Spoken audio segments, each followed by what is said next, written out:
So, enw i Dafydd, a rwy'n gweithio mogmrin yn Llandybia.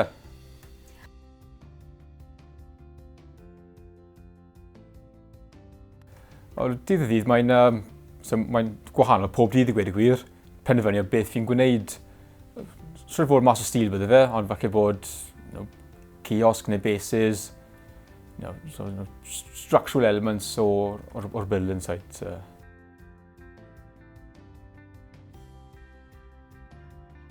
Am pobl ifanc, gyda'r mogmyn ni'n gwneud apprenticeships yn y fabricator a weldiwr.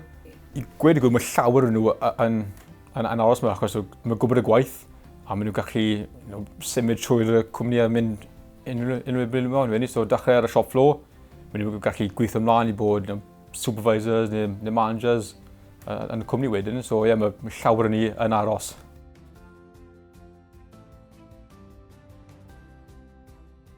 Fi'n hapus gweithio yma achos ni wedi dechrau ar y shop floor. A dwi'n gwybod cwbl o blynyddoedd ni'n tyfu gyda'r cwmni wedyn, so fi'n supervisor nawr.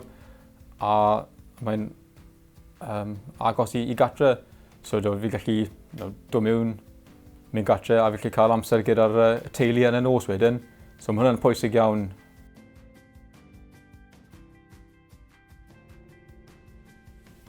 Achos fi'n hoffi wneud pethau gyda dwylo fi i gweud y gwir.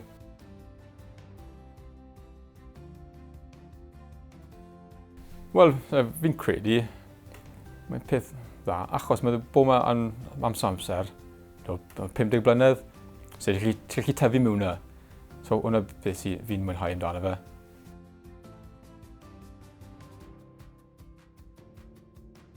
Gyda fi, o'n i yn y fyddin yn blynydde, so o'n i wedi dod mas y fyddin, a jyst yn chwilio yn bwyty o beth i wneud achos o'n i'n bod yn y tŷ. A o'n i'n mynd i jobs fair o mogmrin yna, so o'n i'n siarad i'r recruiter yna.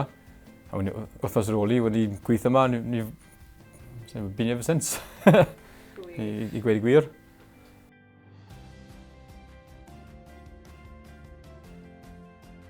Wel ie, i cael gweithio yma, mae sawl proses o un proses yn gwneud application form.